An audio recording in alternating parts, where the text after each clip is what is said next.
empezar. No somos mayores, solo diferentes. El mundo se abre a nosotros.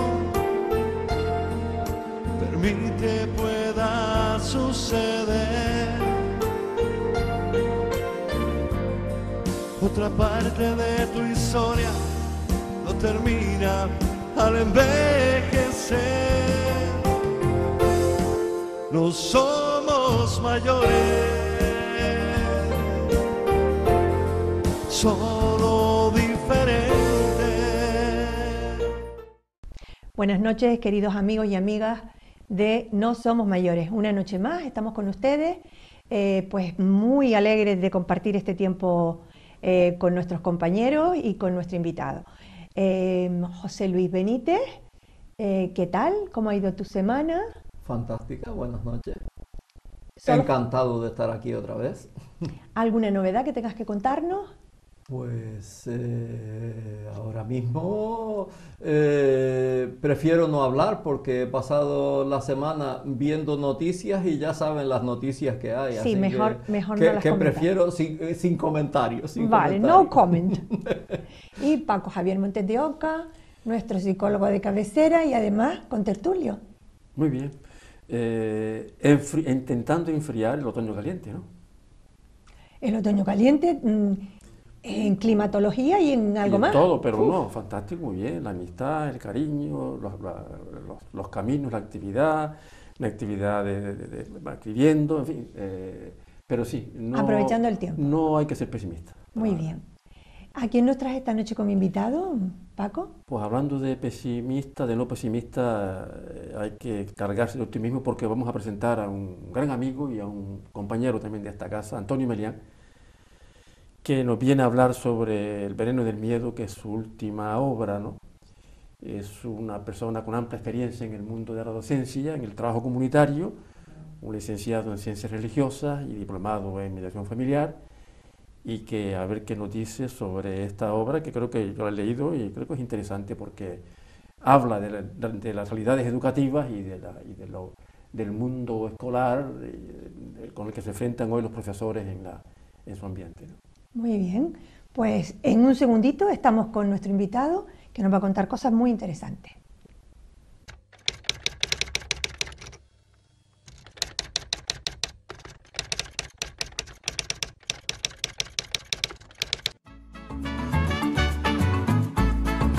El ahorrador de electricidad Estaminal es el único aparato en el mercado que reduce el consumo de electricidad tras haberse instalado en miles de hogares en Canarias. No deje que su factura de electricidad afecte su economía familiar. El ahorrador Estaminal le garantiza una reducción de un 10 hasta un 35% de su recibo de luz. Estaminal no necesita ninguna instalación especial, es autoinstalable y no consume electricidad. Diga basta al excesivo consumo de electricidad y llámenos al 928-481-249. Reduzca hasta un 35% de su factura de electricidad. Estaminal, su seguro de ahorro.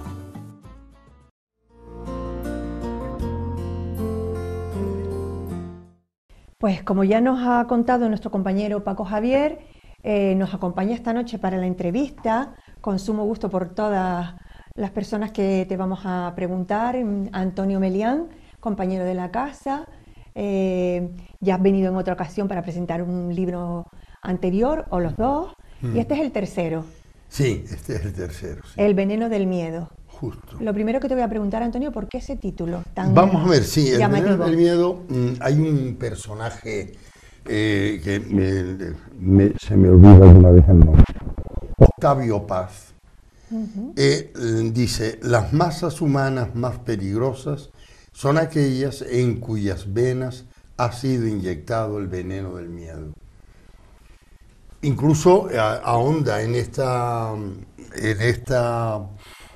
fundamento, abunda con si ese miedo, si esa persona miedosa es un político, es un padre, es un maestro, es un mandatario de cualquier tipo, ¿no? Porque al transmitir los miedos, realmente que inhibe a la persona, anula, corta alas a niños, a jóvenes que están con la aspiración de crecer y madurar y desarrollarse en algunos puntos, el miedo limita muchísimo. Referido al libro, pues significa que hay una ley muy estricta de educación, hay después un currículum que hay que preparar todos los años y ser lo más fiel posible a ese currículum, y hay una inspección que controla la realización de los currículum, hay una, de alguna manera, evaluación en los claustros, de tal forma que hay como una constricción de la enseñanza que teóricamente debe ser libre, debe ser espontánea, debe ser tangencial, debe tocar los puntos que realmente suceden al día y son de interés para los alumnos, pero como tengo que dar el diario de tales, pues no tengo tiempo para hacer eso, no lo sé hacer, o sea, no hay una preparación total para, de alguna manera, permitir que el alumno desarrolle alegremente, con entusiasmo, con ilusión. Por lo que nos cuentas, Antonio, veo que este libro toca una de las partes de tu vida fundamental, que ha sido la docencia también, Sí. como los anteriores, pues tocaron tu infancia, tu trayectoria personal y la vida como sacerdote, el Sí. segundo libro en Tierras del Sur. Realmente estoy contigo en que el sentimiento del miedo es un sentimiento que paraliza y también un sentimiento que desgraciadamente une a las masas, como el buscar un enemigo común, tal como hicieron los nazis, por ejemplo, ¿verdad? Claro. ¿Cómo la experiencia personal en la docencia ha sido la inspiración? ¿Has buscado personajes reales, ficticios? Los personajes me vienen dados por la vida, me vienen dados. Ahí está escenificado un montón de personas, ¿no? Para bien o para mal, en lo bueno o en lo malo. Es decir, ahí, hablando del libro, pueden haber personas que no pueden, porque yo no es que meta las tintas en que no quiere hacer el trabajo, es que no puede, el miedo le paraliza. No, a mí no me saquen de aquí porque yo, entonces pues el papel, el lápiz, la pizarra y un par de cositas más, ¿no? Y si soy profesor de matemáticas, siempre matemáticas. Si de geografía e historia, siempre geografía e historia. No lo cubro con un desarrollo de la sociedad, con un preguntar, con un implicarlo. Con un vivir, en realidad. En un vivir, claro. Cuenten ustedes cómo se vive la historia actual en tu barrio. Los chiquillos se privarían. Hay un tema, a raíz de lo que estás comentando, hay un personaje clave que es Alison, que es la profesora, Sí. Que yo, por lo que he leído, es una víctima también. Es una víctima porque quiere transmitir valores y a veces se encuentra con un problema serio en las aulas, que es la disrupción. Los alumnos están en otra cosa, vienen de una familia desestructurada, vienen de un ambiente que no transmite valores, y yo creo que es una obra que toca de forma no tangencial, sino de forma profunda los valores que deben estar incluidos de forma transversal en cualquier área del currículum escolar, en matemáticas, en naturales, en filosofía y en ciencias, ¿no? Es que si no fuera así, Claro. solo habría instrucción. Por eso. Claro. Y es lo que ocurre. Muchísimo. Y entonces no sé si salvas a la profesora o no la salvas. No, vamos a ver, la profesora tiene un interior muy revolucionario, muy de superar muchísimos dramas de la vida, y es una mujer con capacidad de reforzarse a sí misma, etc. Entonces, ella se va dando cuenta en el proceso que el amor, la relación amorosa, la relación afectiva entre profesores y alumnos es muy importante. Que no tanto la instrucción como el asesoramiento en el proceso en el que el niño va creciendo con su formación. Por ejemplo, no hay que explicarle un proceso histórico del siglo XVI, sino que hay que darle datos para que investiguen y hagan un trabajito. Estás hablando sobre de pedagogía. el siglo XVI. Totalmente. Acompañar al Totalmente, alumno en el aprendizaje. Enseñar a los alumnos a que sean capaces de aprender, de investigar, de compartir, de tener iniciativas, que es lo que les hace realmente crecer, ¿no? Yo voy más lejos en el planteamiento. Hubo una anécdota, se cuenta en el libro una anécdota que realmente me sucedió a mí en la clase. En la clase hablábamos de esta participación, de esta correlación en el aprendizaje. Yo decía que a lo mejor me había leído 4 o 5 libros más que ellos, que era lo que quizá aparentaba que sabía más. Pero que yo era también un aprendiz, que yo no estaba allí como enseñante, que yo estaba allí como conductor de un hilo que podía llevar a la investigación, esto que tú decías. Entonces llega el conserje, nos interrumpe, nos da la puerta y dice que va a colocar allí para luego en el recreo colocar una cerradura y que estaba estropeada. Bien, a esto un chico, un alumno, levanta la mano y dice, profe, ¿usted sabe colocar una cerradura? Paréntesis, en mi caso las coloco todas. Pero la respuesta política en la clase fue no lo sé. ¿Quiere usted que le enseñe? Digo, ¿en exclusiva a mí o hay alguien más que no, todos y tal? Bueno, empieza, coge la cerradura en la mano y didácticamente empieza a explicar las partes de la cerradura. Y dice, ahora cogemos el destornillador. Digo, ¿qué te pareces a mí? Que lo haces y lo dices todo. Es verdad, profe, es verdad. A ver, fulana, venga. ¿Qué tornillo es el primero que tendrías que abrir? Entonces, este que es el que atraviesa toda la cerradura y que la fija. Es un tornillo grande, tendrás que darle buena. Venga, ábrelo. Pam, pam, pam, pam. ¿Qué otro tornillo habrá? Los dos de al lado, de frente y tal. Pues pum, pum, pum, pum, abre y tal. Y se coloca, se saca la cerradura estropeada y se coloca. No basta con esto, sino que el muchacho desarma la que estaba rota y explica el mecanismo interno y la gente se queda cómo, no solamente cómo se coloca una cerradura, sino cómo funciona una cerradura. Este sería el método. Sí. Enseñar para poner en práctica, para ayudar a descubrir el aprendizaje. Para entenderlo. Y si te puedes sumar a él, claro, mejor. Por ensayo y error también, ¿verdad? ¿Eh? Por ensayo y error, después intenta hacerlo tú. En efecto, que te equivocaste, que hubo mal, alguien lo hubiera hecho de otra manera. Entonces, das la viabilidad, porque venimos de una dictadura, los que estamos en mi edad, ¿no? Estamos ya muriendo, desapareciendo, afortunadamente, la ideología que nos grabaron a sangre y fuego. Solo hay una manera de hacer las cosas. Y ahora tenemos que convencer a padres, a madres y a niños, a jóvenes que están con nosotros, que hay diversas formas de hacer las cosas, que es cuando se investiga, que es cuando se avanza, es cuando se descubre otra forma más rápida o más eficaz o más segura.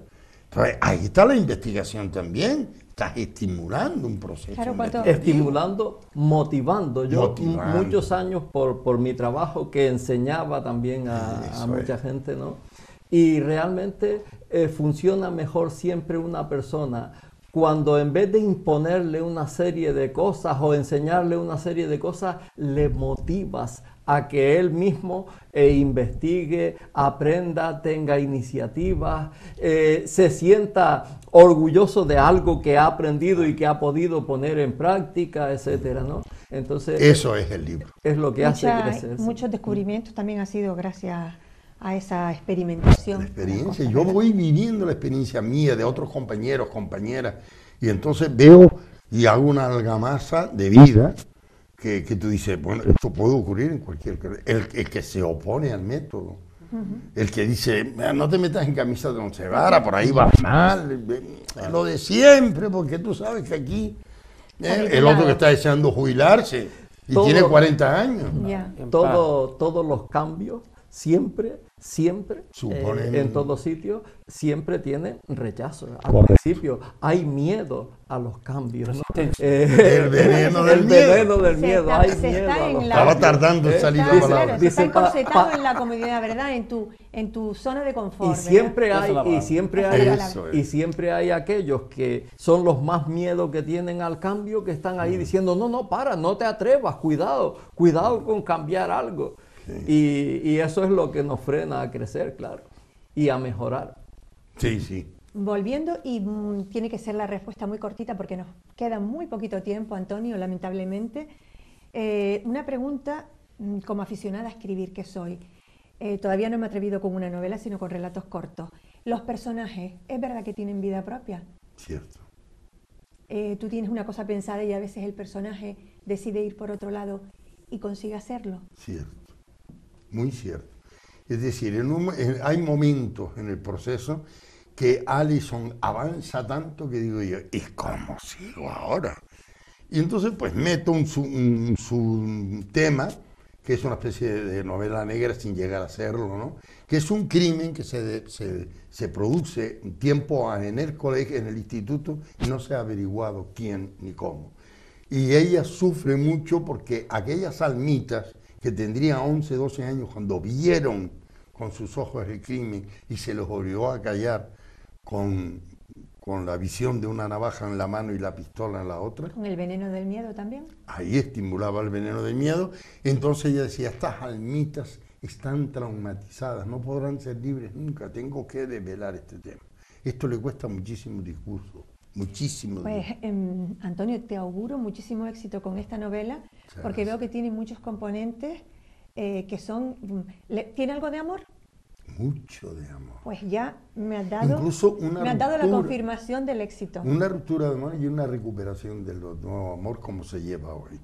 Pues O sea que no falta espero de que nada. ese augurio se convierta en una realidad, que sea un éxito, te lo mereces, porque estudias tus personajes, estudias la ambientación, construyes muy bonita la creación literaria, y además es un tema que todos somos un poco educadores, no solo los que somos profesionalmente educadores, porque o tenemos hijos, o tenemos empleados, o tenemos gente a nuestro alrededor, que solo con nuestro actuar pues damos un poco también de ejemplo de cómo actuar en determinadas cosas, ¿verdad?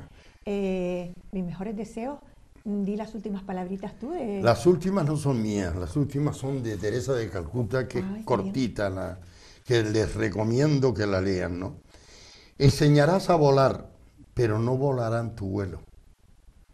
Enseñarás a soñar, pero no soñarán tu sueño. Enseñarás a vivir, pero no vivirán tu vida. Sin embargo, en cada vuelo, en cada vida, en cada sueño, perdurará siempre la huella.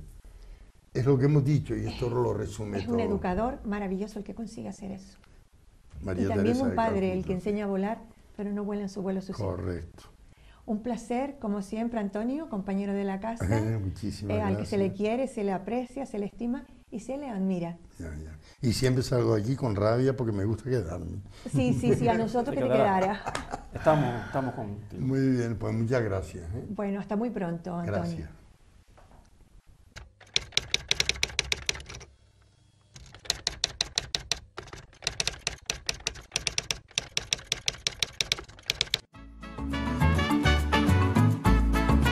El ahorrador de electricidad Estaminal es el único aparato en el mercado que reduce el consumo de electricidad tras haberse instalado en miles de hogares en Canarias. No deje que su factura de electricidad afecte su economía familiar.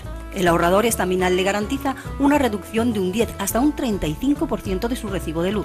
Estaminal no necesita ninguna instalación especial, es autoinstalable y no consume electricidad.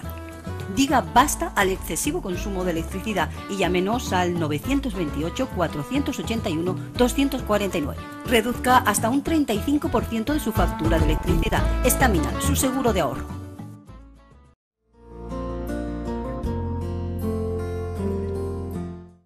Pues como casi siempre se nos ha hecho cortita la entrevista porque además Antonio Melián es un gran narrador, es un gran expositor de sus ideas y lo invitaremos de nuevo. Y ahora, José Luis, ¿a qué otra sección nos llevas? Pues ahora tenemos Bicicleta y Salud. Es la tercera parte de lo que se estaba tratando, que era precisamente la legislación en cuanto actualizar la ley, ¿no? Patinetas, Claro. bicicletas, etcétera. A ver si de alguna forma se puede organizar todo esto ya.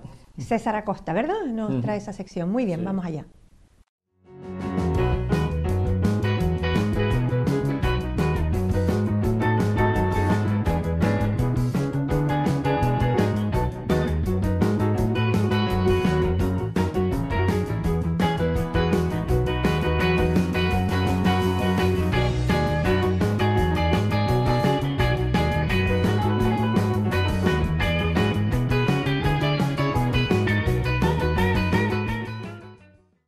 Buenas tardes, un cordial saludo, ciclistas.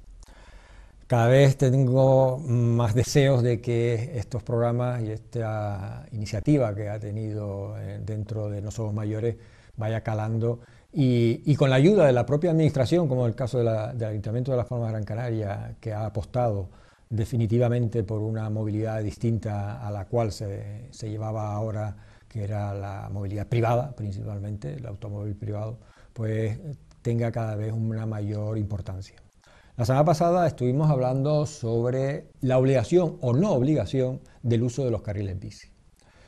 Les indicaba que hay una señal, la circular con el fondo azul y el ciclista en blanco, en que si aparece, eso es muy importante, si aparece en el trayecto en el que yo voy con mi bicicleta y me encuentro un carril bici y me encuentro al inicio del carril bici, esa señal, la mayoría de los ayuntamientos indican que es obligatorio que la bicicleta se traslade al carril bici.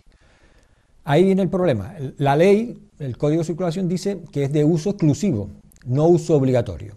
Ese matiz era muy importante. Pero suponiendo que sea obligatorio el uso del carril bici por parte del ciclista, y porque así lo estipula la normativa de movilidad del ayuntamiento en cuestión, otra cosa es que la señal tiene que aparecer. O sea, puedo yo venir de una boca calle, me incorporo a la calle donde está el carril bici, pero no está la señal, la R407, la señal circular con el fondo azul, no me la encuentro. Por tanto, no es obligatorio ir por el carril bici. ¿Y por qué yo puedo decidir o no ir por el carril bici? Pues posiblemente, a lo mejor yo tengo una cierta destreza, tengo una práctica ya de años y sé cómo puedo circular por el tráfico, porque considero que me tengo que desviar en un lugar determinado y el carril bici me lo va a impedir, que muchas veces sucede esto, que los carriles bici son de estos carriles que no están hechos a conciencia y piensan que iba a seguir siempre por el mismo lugar y yo me tengo que desviar en una de las calles, ¿no? Entonces puede dar la potestad que yo, si quiero, uso el carril bici o no lo uso, según mi destreza para poderme mover dentro del tráfico. Entonces ya lo tenemos claro. Tiene que aparecer la R407 y entonces es obligatorio, generalmente es obligatorio, la mayoría de los ayuntamientos así lo tienen estipulado, es obligatorio que yo circule por el carril bici, pero tiene que aparecer la señal. Y si no está, ¿por dónde circulo yo en la calzada? Aquí vienen dos variaciones, a tener en cuenta dos opciones. El que la calzada tenga dos carriles o más, o que tenga un solo carril en un sentido. Hablamos de un solo carril en el mismo sentido o dos carriles en el mismo sentido, no de ida y vuelta. Ya cada vez las ciudades se tiende a eliminar ese tipo de calles de doble sentido, casi siempre las calles ya tienen un solo sentido. Y entonces, ¿por dónde tengo que circular con mi bicicleta? ¿Qué es lo que dice la Dirección General de la Dirección General de Tráfico al respecto? O la Directiva de Movilidad del Ayuntamiento. Pues lo más común es que diga que ha de circular por el centro del carril. Hasta hace muy pocos años, pues nos obligaba a circular por el margen derecho del carril, de la calzada. Calle de un solo sentido, y me obligaba a ir por la derecha. Ahora no, eso se ha modificado ya hace unos años y permite que la bicicleta circule por el centro del carril.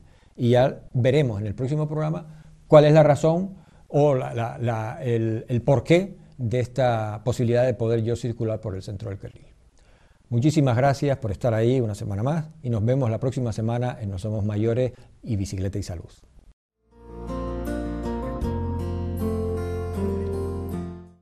Bueno, pues ahora les pedimos que nos acompañen a la Agenda Cultural en el Recuerdo, que en marzo del 2011 Conchi Rivero presentó una exposición muy bonita titulada Caleidoscopio en el Club de Prensa Canaria, en el que según donde te sitúes ves los cuadros de una forma o de otra, porque es realmente como si lo mirara a través de un caleidoscopio. Dije 2011 y en 2001. Sí, me acabo de dar cuenta que dije 2011. Okay. En el 2001. Vayamos para atrás, veamos esta exposición tan bonita. Okay.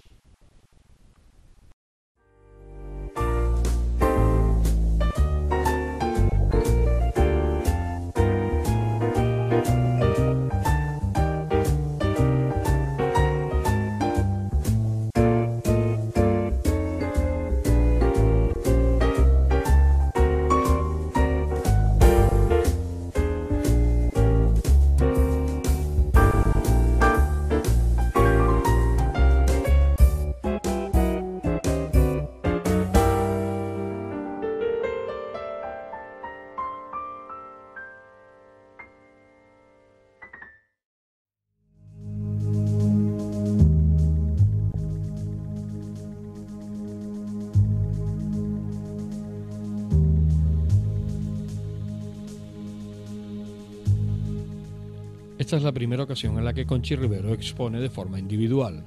Bajo el título de Caleidoscopio, ha querido hacer un recordatorio de lo que ha sido su llegada al arte. Cerrada en un principio en la pintura, ha ido ampliando sus intereses, buscando aquellos territorios en los que su sensibilidad encuentra más probabilidades de expresión. Más que la inquietud, la avidez de conocer es lo que define todos los movimientos de Conchi, sus ganas de aprender y su facilidad para adaptar todo lo nuevo a su emergente lenguaje. Posee una gran experiencia en xilografía y grabado calcográfico. La obra gráfica de Conchi Rivero es rica en recursos, variada en contenidos y agradable de contemplar, sin por ello caer en lo meramente decorativo, ya que su visión no sugiere una obra estancada, sino en continua transformación, con saltos cualitativos y conceptos en maduración. La pintura que expone es como un módulo acabado, el trabajo de una época que culmina, como quien da carpetazo a un tema y desea saltar mucho más adelante. Sin embargo, su obra gráfica es más caliente, más viva y sugiere futuras líneas de investigación. Esta obra se pudo ver en la sala del Club Prensa Canaria.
El ahorrador de electricidad Estaminal es el único aparato en el mercado que reduce el consumo de electricidad tras haberse instalado en miles de hogares en Canarias.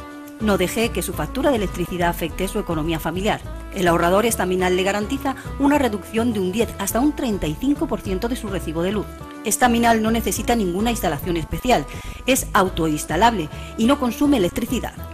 Diga basta al excesivo consumo de electricidad y llámenos al 928-481-249. Reduzca hasta un 35% de su factura de electricidad. Estaminal, su seguro de ahorro.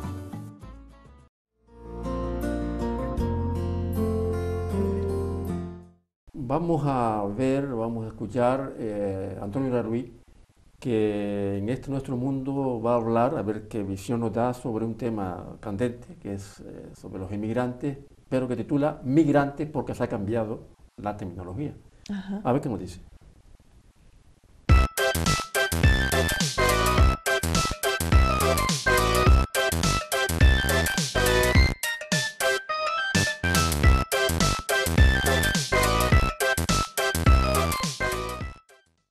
Pues las cosas cambian y los nombres cambian. Quiero decirles, mis amigos, que hasta hace poco se llamaban inmigrantes. Ahora son migrantes. Bueno, hay una variación ahí etimológica de gramática elemental, pero el hecho es que son ahora migrantes. Y los acontecimientos de estas últimas semanas nos dan mucho que pensar y que analizar. El buque que está un montón de días esperando que le dejen entrar en un puerto, hablo del Open Arms, manos abiertas sería, en castellano. Por fin que el Estado español manda una especie de fragata, que a mí me parece exagerado, para 15 de ellos que les tocaba en ese reparto que hace la Unión Europea para colocar a los diferentes migrantes en diversos países. Lampedusa con toda su problemática. Su alcalde decía el otro día que a ver a dónde llegaba la cosa con ellos porque ya no podían más. Y yo hago una reflexión y la someto a la opinión de ustedes porque me la hago y compartido pues tenemos opción a diferentes criterios, ¿no? ¿Hasta cuándo la Unión Europea puede aceptar migrantes, o como quieramos llamarles, de otras latitudes? Porque claro, estos señores llegan, hay que atenderles, son seres humanos como nosotros, aunque algunos tengan otro color de piel. Normalmente no hablan nuestro idioma o el del sitio donde van, hay que buscarles trabajo, hay que darles de comer, hay que meterlos a vivir en algún sitio, y siguen llegando, y siguen llegando, y siguen llegando. Se hablan de miles de millones. Se dice pronto esto, ¿eh? Se dice pronto esto. Y vamos a las preguntas elementales. ¿Y dónde los metemos? Que luego está ocurriendo que hay brotes de agresividad juvenil que tienen que ver con contextos sociales de determinadas capitales donde al no tener medios, pues robos de carteras en las playas, robos de móviles, agresiones. No en general, afortunadamente, Dios me libre, pero algo hay que hacer.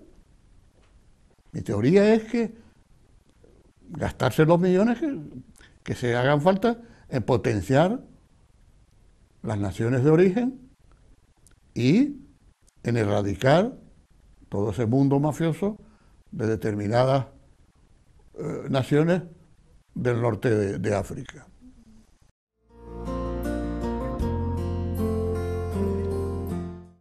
Continuamos ahora con nuestra sesión Tu Salud Nos Importa, a cargo de nuestro enfermero de cabecera, como siempre, Santiago Romero.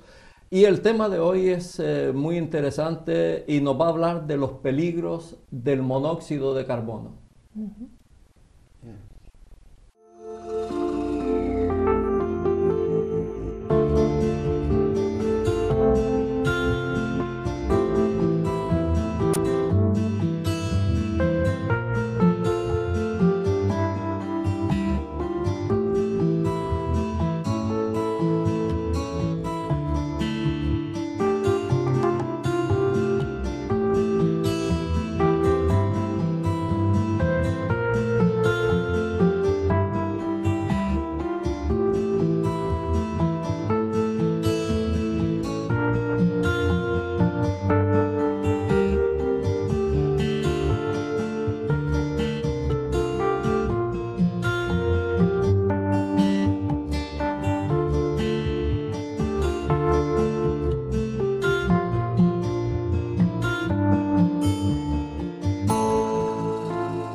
Buenas noches, señoras y señores.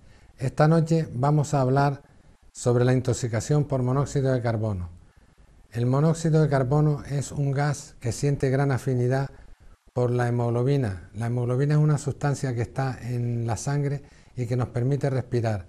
Entonces, el monóxido de carbono es peligrosísimo desde el punto de vista de que es un gas incoloro, inodoro y que insípido, y se produce mediante la combustión de madera, mediante la combustión de carbón, mediante la combustión de gasolina. Debemos tener en cuenta que sin oxígeno el ser humano es incapaz de vivir.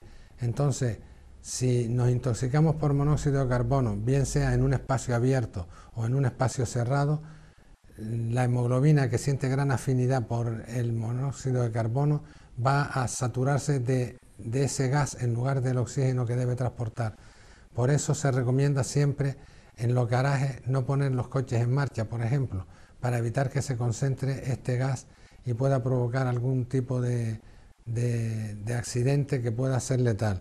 Si creemos en un momento dado que tenemos una intoxicación por monóxido de carbono, debemos actuar con suma rapidez, sacando inmediatamente a la persona de la fuente donde se está produciendo dicho gas.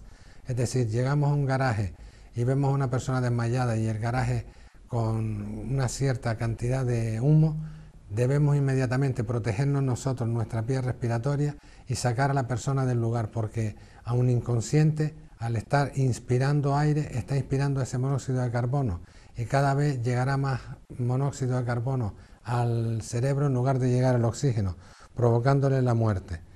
Los síntomas que podemos apreciar en este tipo de intoxicaciones son dolor de cabeza, debilidad, mareo, náuseas, desorientación. Si una persona está en esas condiciones, debemos actuar con muchísima rapidez y sacarla como bien digo, del espacio donde se está provocando ese gas y llevarla al aire libre. Y además pedir ayuda de manera inmediata, ayuda médica, porque, vuelvo y repito, es una patología que puede causar la muerte en muy pocos minutos. Aquellas personas que pierden la conciencia por una intoxicación de monóxido de carbono, quiere decir que ya la cantidad de oxígeno que queda en el cerebro es mínima. Y reitero, y perdón por ser tan pesado, tan reincidente en el tema, tan reiterativo en el tema, que debemos inmediatamente pedir ayuda médica y sacar a la persona del lugar donde se está provocando dicho daño. El gran problema de este tipo de intoxicaciones es que los daños cerebrales pueden ser permanentes. Y entonces, pues, imagínense lo que puede ser una persona que sufre un daño irreversible en el cerebro, acostado en una cama de por vida por una negligencia, porque habitualmente son negligencias, son imprudencias que cometemos. Reitero, quien utilice garajes para el vehículo, nunca intente estar dentro del garaje con el vehículo en marcha. sino lo necesario, llegar, a parar el motor y salir. Y reiterar que el gran problema de este gas es su gran afinidad por la hemoglobina, que es la que transporta el oxígeno al cerebro. Buenas noches, señoras y señores.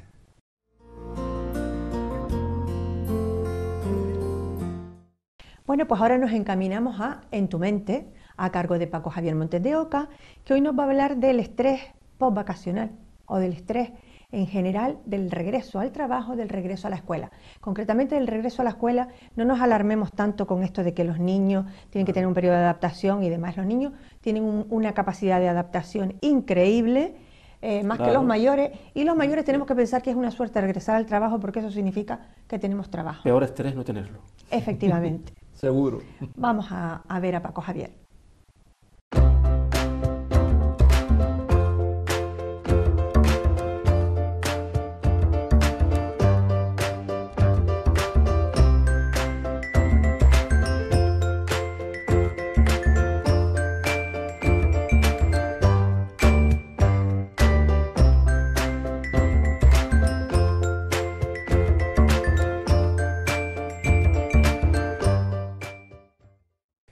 En tu mente esta noche se va a ocupar, amables telespectadores que nos siguen en este programa y en esta televisión, de lo que se supone que ya se ha estabilizado en la población de las Islas Canarias, de Canarias en general, que es el regreso al trabajo o el regreso a las escuelas, porque estamos ya en octubre y ya se supone que ya hay un periodo que llamamos o que se puede llamar de adaptación.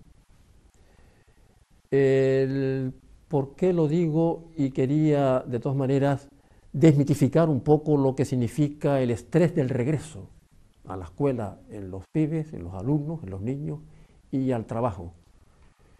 ¿Qué dirían nuestra gente de hace años cuando hemos sido testigos, por ejemplo, de personas que se manifiestan y que ante el psicólogo, ante el médico cabecera dicen sufrir un estrés postraumático, que significa un estrés grandísimo, porque, por ejemplo, han dejado las vacaciones, o porque tuvieron una extracción de muela, o porque ella tuvo un parto fabuloso, o porque se incorporaron al trabajo?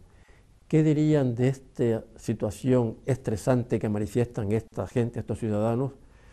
Nuestra gente de hace años, cuando eran viudas y se quedaban al pairo, en el más absoluto de los desamparos, con huérfanos, sin tener donde caerse muertos por el fallecimiento del padre de familia.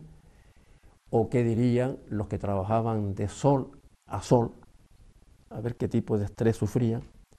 ¿O qué diría una maestra que iba en guagua desde Las Palmas hasta Tejeda y de Tejeda a un barrio alejado de Tejeda para dar escuela a unos niños en los años 40 y 50? Eso, ¿cómo se llamaría en el lenguaje moderno, psicológico y psiquiátrico del estrés postraumático? Cuando el estrés del que hablamos hoy, de los chicos que van al colegio, a la escuela, y de las personas que se incorporan al trabajo, es lo normal. Primero, porque los chicos y las chicas enseguida se adaptan. Los niños, como ustedes saben muy bien, tienen una gran capacidad de adaptación. Y segundo, porque las personas que se incorporan de nuevo al trabajo después de unas vacaciones tienen posibilidades de trabajar, de ser útiles y de incluso tener en su mente la idea de nuevos proyectos o de ilusionarse con una nueva forma de trabajar o de ser efectivos y de ser útiles en la empresa pública o privada para la que trabajan. Yo creo que claramente, por agravio comparativo, deberíamos un poco ser más cautos o olvidarnos y no darle tanta importancia como que fuese tan grave el tema de incorporarse al trabajo, de terminar unas vacaciones, o de que unos niños se incorporen de nuevo a su tarea escolar para aprender, que como es normal también sería su obligación y su trabajo diario. Esto lo dejo ahí como un motivo de reflexión y que posiblemente en futuros programas volveremos al tema para hablar del estrés, las causas, los condicionantes y la forma de combatirlo. Nos vemos la semana que entra, si les parece. Buenas noches y que sean felices si pueden.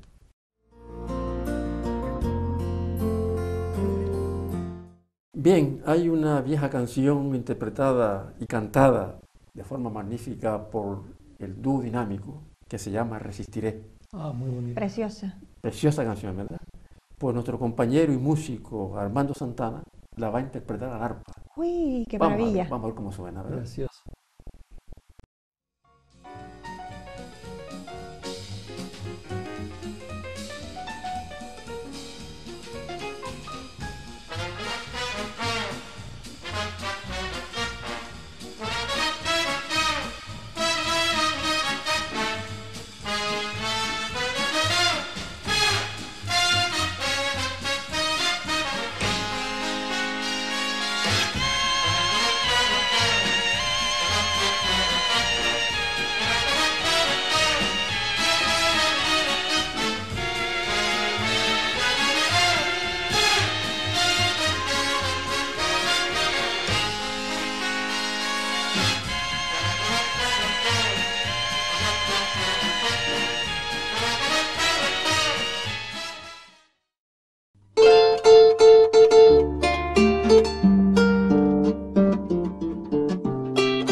No queremos despedirnos sin recordar que antes en nuestra entrevista con Antonio Melián, que venía a presentar su libro como Paco Umbral y a hablar de él, se nos olvidó preguntarle la fecha de presentación del mismo.